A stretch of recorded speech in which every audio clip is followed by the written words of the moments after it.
You're standing in your kitchen making coffee, the same coffee you make every morning, and suddenly you freeze, your hand is halfway to the cup, and you realize you can't remember driving home yesterday, can't remember the last conversation you had that actually mattered, can't remember the last time you felt something real instead of this constant buzzing numbness that's taken up residence in your chest. The coffee maker gurgles and you think, is this it? Is this what I fought so hard for? Because you did fight. You climbed every ladder they told you to climb, checked every box they said would make you happy, became exactly who everyone needed you to be. And life said yes. Yes to the career, yes to the relationship that looked perfect in photos, yes to the life that makes sense when you describe it at dinner parties. But here's what nobody tells you about getting everything you thought you wanted. Sometimes, the yes is the cruelest thing that can happen to you. Sometimes the yes is a trap, a beautiful, socially acceptable prison that keeps you so busy maintaining what you've built that you never stop to ask who built it in the first place, and whether that person was even you. Last Tuesday, you caught yourself in the mirror, and for just a split second, you didn't recognize the person staring back. Not because you've aged, but because somewhere along the way you became a stranger to yourself. You smile on command now. You laugh at the right moments. You say the right things to the right people. You've become so good at being what others need that you can't remember what it feels like to simply be. And the terrifying part? You're good at this life, successful even. People admire you. They ask for your advice. They wonder how you do it all. And you want to scream because they're congratulating you for perfecting your own disappearance.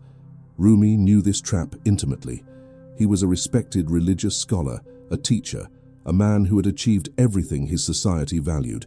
He had the yes, he had the recognition.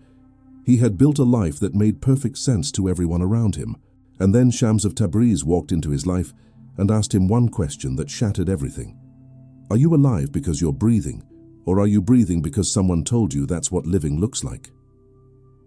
3 days after that encounter, Rumi walked away from his entire life, not because it was bad, not because he had failed, but because he realized he had spent 40 years building a magnificent monument to a person who didn't exist, playing a role so convincingly that he had forgotten it was a role at all. Here's what breaks my heart about the way we talk about finding yourself. We treat it like a weekend workshop, a yoga retreat, a self-help book you read on vacation. We think finding yourself means discovering you like pottery, or that you're actually an introvert, or that your passion is sustainable fashion. But Rumi understood that finding yourself isn't a discovery process. It's an excavation. It's archaeology in your own soul. And most of the time, life doesn't hand you a delicate brush to carefully dust off the artifacts of your true self. Life hands you a sledgehammer and says, everything you think you are, we're demolishing it. Every identity you've clutched so tightly it's left marks in your palms, gone. Every story you've told yourself about who you need to be to deserve love, success, belonging, burned to ash. And only then, only when you're standing in the rubble of everything you built, do you have a chance of finding what was buried underneath all along. You know what's fascinating? When life says no to your plans, you catastrophize. You think this is the end, this is failure, this is proof I'm not enough. But when life says yes and gives you exactly what you asked for, you never stop to consider that might be the real catastrophe. That maybe getting the promotion that requires you to betray your values is worse than being passed over. That maybe the relationship that demands you shrink yourself is more destructive than being alone. That maybe the success that requires you to abandon everything that makes you you is the cruelest punishment disguised as a blessing. Rumi watched people celebrate their victories while slowly dying inside, and he understood something profound. Sometimes life's greatest mercy is the door it refuses to open, because on the other side of that door is a life that would finish the job of erasing you that you've already started. Think about the last time something didn't work out. Really think about it. You begged for that job, that person, that opportunity. You made it mean everything. You told yourself, if I just get this one thing, I'll finally be happy, finally be complete, finally be enough.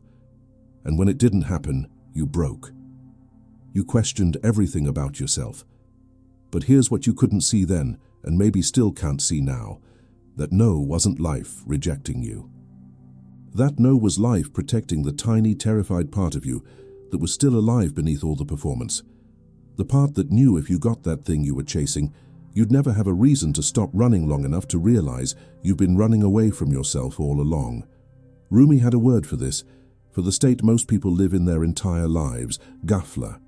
It means heedlessness, spiritual sleep, going through the motions of living while being utterly absent from your own life. And he realized something that seems almost cruel in its clarity. Most people choose ghafla. They choose the sleep.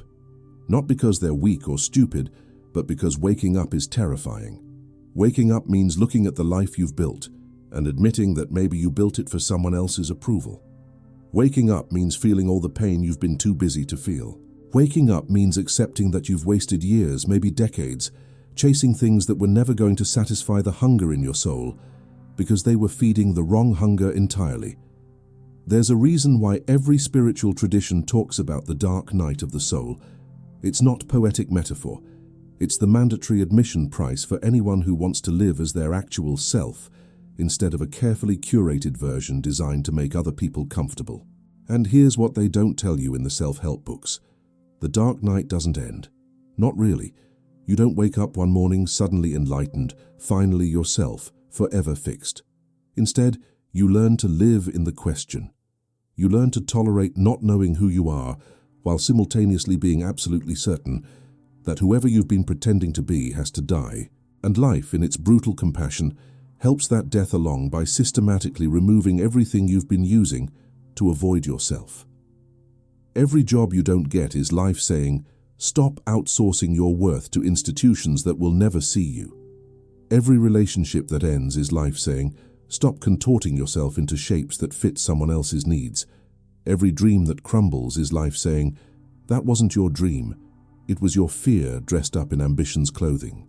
And I know this sounds like spiritual bypass, like toxic positivity trying to put a pretty face on real pain.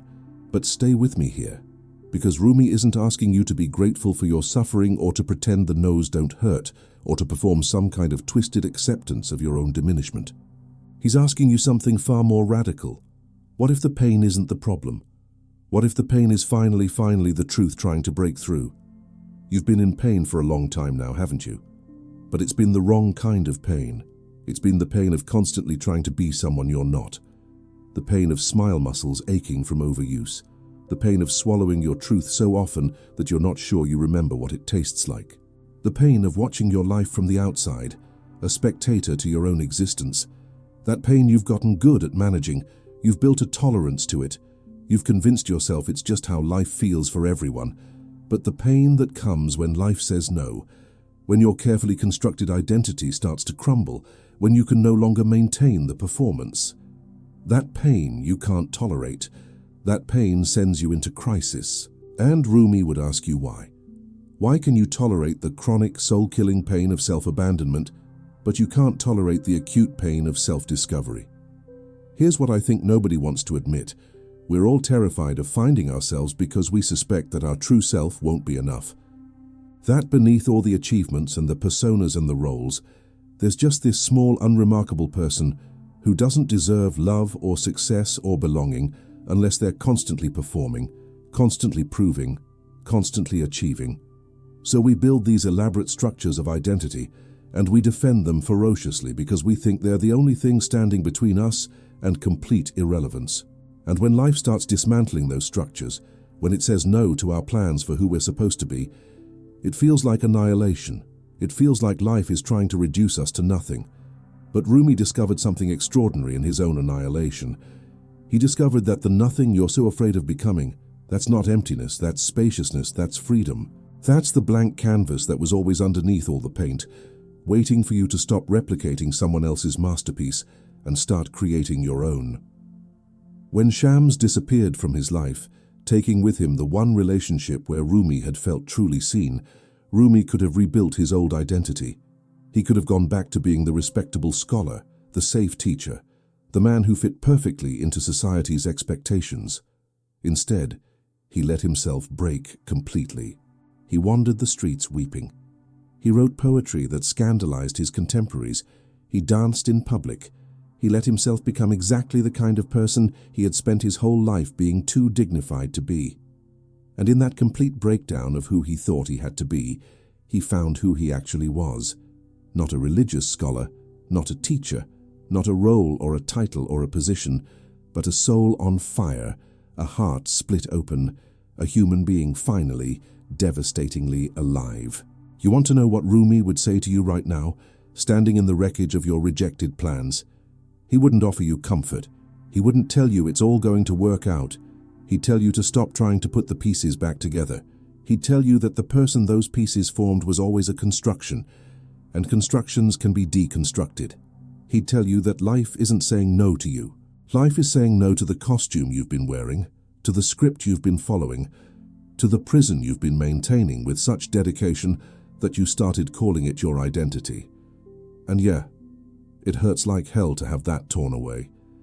It feels like dying because it is dying, but here's what's on the other side of that death: you. Not the you that everyone needs you to be, not the you that checks all the boxes, not the you that makes sense in elevator pitches and LinkedIn profiles. Just you, raw, undefined, terrifying, and for the first time in years, maybe for the first time ever, real. I need to pause here because I can feel some of you resisting this, and I get it. You're thinking, that's fine for a 13th century mystic, but I have bills to pay, responsibilities, people depending on me. I can't just fall apart and call it enlightenment. And you're right. Sort of. Because Rumi isn't suggesting you quit your job and wander around writing poetry, though honestly, maybe that's exactly what some of you need. He's suggesting something far more subversive. What if you could pay your bills and meet your responsibilities and show up for the people who need you? But you could do it as yourself, instead of as the person you think you need to be to deserve those things. What if the calling isn't to abandon your life, but to finally inhabit it, to be present in it as the person you actually are, instead of the person you've been impersonating? Here's the thing about finding yourself that nobody tells you. It's not a destination. You don't arrive at yourself and then get to rest. Finding yourself is a practice, a daily choice to tell the truth, even when the truth doesn't make you look good, to feel what you feel even when it's inconvenient, to want what you want even when it doesn't fit the narrative you've been selling. And yes, this will cost you things. It will cost you relationships that only worked because you were playing a role. It will cost you opportunities that required you to be someone you're not. It will cost you the comfort of knowing who you are in a world that demands everyone fit into easily digestible categories. But what you get in return? You get to stop being haunted by the ghost of who you could have been if you'd had the courage to be yourself. You get to stop living in the perpetual anxiety that comes from maintaining a performance you can never quite pull off. You get to stop wondering if anyone would love you if they really knew you, because you start showing them who you really are and discovering that the ones who matter, they love you more, not less. Rumi would say that every no you've received is a love letter. Stay with me here. It's a love letter from your soul to your ego saying, I cannot let you continue building a life where I don't exist. It's a love letter from the universe saying, I care about you too much to let you succeed at becoming someone you're not. It's a love letter from life itself saying, I'm breaking your heart in this small way now to save you from the much bigger heartbreak of reaching the end of your life and realizing you never actually lived it. You just performed it for an audience that was never really watching anyway because they were too busy performing their own lives. You know what's beautiful? When you finally stop resisting the calling, when you finally let life strip away everything that isn't essentially you, you discover something shocking. You're not less than you thought you were. You're more. So much more. All those roles and identities and achievements you thought were adding to you, they were actually covering you up like layers of paint on a masterpiece. And, yeah, the paint looked nice. It was socially acceptable paint. It was paint that got compliments at parties. But it was still just paint, obscuring the original work underneath. Rumi spent his whole life adding layers, becoming more respected, more knowledgeable, more refined. And then Shams came along and said, all of that is paint. Who are you underneath? And when Rumi finally had the courage to look, to really look, he found he wasn't the small, inadequate person he'd been afraid of finding. He found a universe. He found divinity. He found that the self he'd been so carefully constructing was infinitely smaller than the self he'd been born as, the self that had been waiting patiently beneath all the construction for him to remember it existed. This is your moment. Right now. Not when you figure it all out. Not when you have a plan. Not when you feel ready. Now, you're being called to yourself, and the calling doesn't come in a gentle whisper during a peaceful meditation. It comes in the form of everything falling apart. It comes in the form of life saying no to your plans. It comes in the form of doors slamming, dreams dying, identities crumbling, and you can resist it. You can keep trying to rebuild what fell apart. You can keep chasing the life you think you're supposed to have. Or you can surrender, not to defeat, not to giving up, but to the terrifying, liberating possibility that maybe, just maybe, life knows something you don't. Maybe the no isn't the end. Maybe it's the beginning. Maybe it's not rejection. Maybe it's redirection. Maybe it's not life saying you're not enough. Maybe it's life saying you've always been enough, but you've been so busy trying to prove it that you never stop to feel it. If these words have landed somewhere in you, if you feel that strange mixture of terror and recognition that comes from hearing a truth you've been avoiding, consider subscribing to this channel.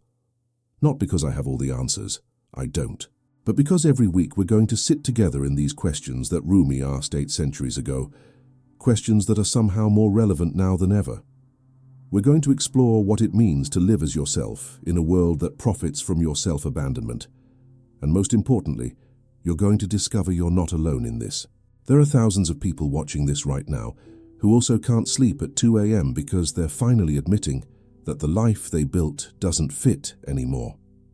Subscribe, and let's figure out what comes next together. Rumi says the wound is where the light enters. Your life falling apart, that's not the wound, that's the light finally finding a way in through all the armor you've been wearing. Let it in. Let it burn away everything that was never really you in the first place. Let it hurt. Let it transform you. Let it call you home to yourself, because on the other side of this no, on the other side of this ending, on the other side of this death of who you thought you had to be, that's where you finally get to live. Not perform, not pretend, not prove, just live as yourself. Finally, terrifyingly, beautifully yourself. And trust me, or don't trust me, trust Rumi. Trust the ache in your chest that brought you to this video at whatever ungodly hour you're watching it. That version of you that's waiting on the other side of your surrender. They've been worth meeting all along. Life has been trying to introduce you. It's time to stop running from the introduction.